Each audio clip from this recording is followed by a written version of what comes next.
Chairman Riddell, members of the Criminal Justice Committee, bear with me because I find this only slightly less terrifying than the story that I'm going to tell you, and I'll get through it as best I can. I'm not an accomplished speaker, so we can hear you. Speak loudly into the microphone. I'll lean into this a little bit. I won't take any more of your time, and I have to explain why I'm here today. I have to tell you that the incident that brought me here, as far as that goes, I have been advised to tell you the story without a lot of detail because the case is still working its way through the legal system and we have not yet been to trial. I received my concealed carry permit in the fall of 2006. Since that time, I've carried my weapon with few exceptions whenever I leave my home. On Friday night in November of last year, I was returning from a hockey game in Columbus to my home outside of Dayton. I had ordered a pizza from a local restaurant, Pizza Hut, and it was after 11 p.m. at the time I arrived there to pick it up. There were no other customers, and I was able to park my car very near the door because beer is available at that location. I removed my gun from my holster and locked it away as required by law prior to entering the restaurant. After I completed my purchase, I took the pizza and left the store, and as I exited, I looked around before crossing to my car. The door to my car was about 20 feet away. I saw no one, but when I started my car, I caught movement out of the corner of my eye and turned to see a man rapidly.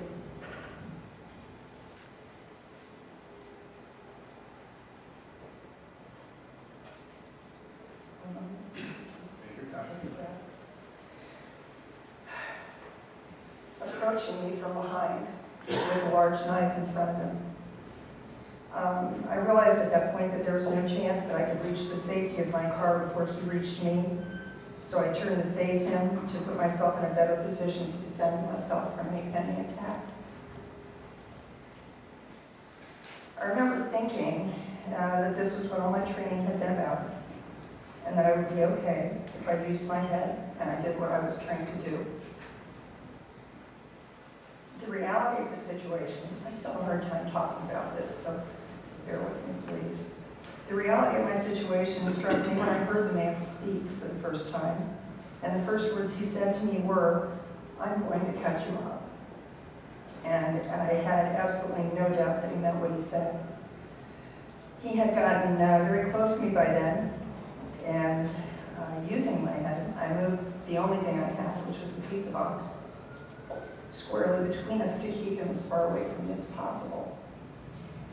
He attempted to move around the box, but as he moved, I continued to move with him and to keep the box between us. At that point, he demanded that I give him money. I had spent most of my cash on pizza and I had only $4 left in my pocket.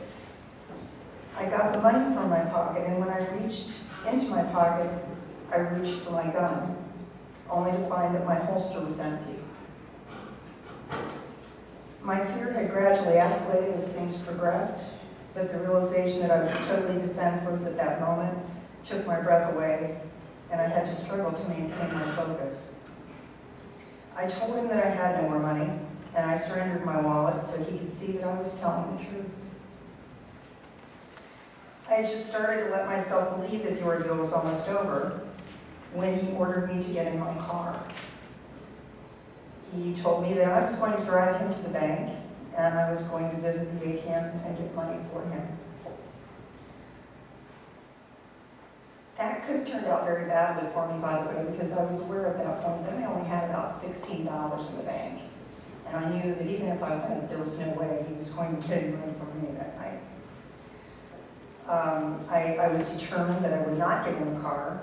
I've always been told not to get in the car under those circumstances. When I refused, he demanded over and over, repeating, "Get in the car, get in the car, get in the car." And he became louder and more agitated each time he said it. I gave him my keys, hoping that he would just take my car and go. But he continued to insist that I was going to drive him to the bank. He tried at that point to move the pizza box away. And as I moved to prevent that, I realized that we had actually turned, while we were doing this dance around the box, to a point where I was closer to the door of the restaurant than he was, although it was behind me. For whatever reason, a lot of the training that I did have taught me to use my head as well. And not having a gun, that was the only thing that I had to use. I took the pizza box and I shoved it towards him. And at that time, like a lot of people will do, he just automatically started to reach for it. Then he hesitated. He was distracted for only a moment, but it was long enough for me to back up a few steps, turn and run for the door of Pizza Hut. Instead of following, he ran toward the back of the building as I opened the door and ran inside.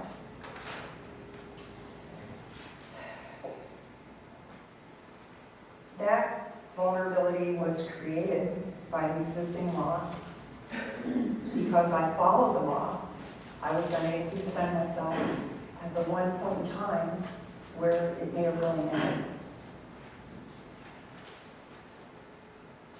Had the circumstances been a little different, had the assailant been younger, been a little more sure of himself, a little more aggressive, maybe a little less concerned about attracting attention, he would have simply pushed the box away and forced me to do what he wanted me to do. I would have been thoroughly convinced by the size of the knife he was carrying. Fortunately for me, that didn't happen. It was a good day for me. I got away. In the last few months, I've gained 20 pounds. I've aged 10 years, and I've lost a lot of sleep. But every day, I think about how lucky I was, and how good it was that I didn't get in the car. And I wasn't harmed truly in any way, at least not physically, although it has changed my life.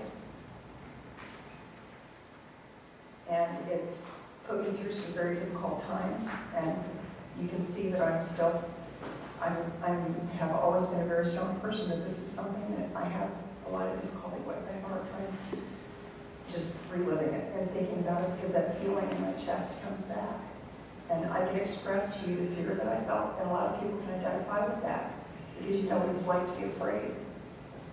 But the overwhelming helplessness that I felt when I realized that something that I had, that had become a part of me, that gave me the ability to defend myself, was not where I expected it to be at a time when I needed it most, is something that I won't ever forget.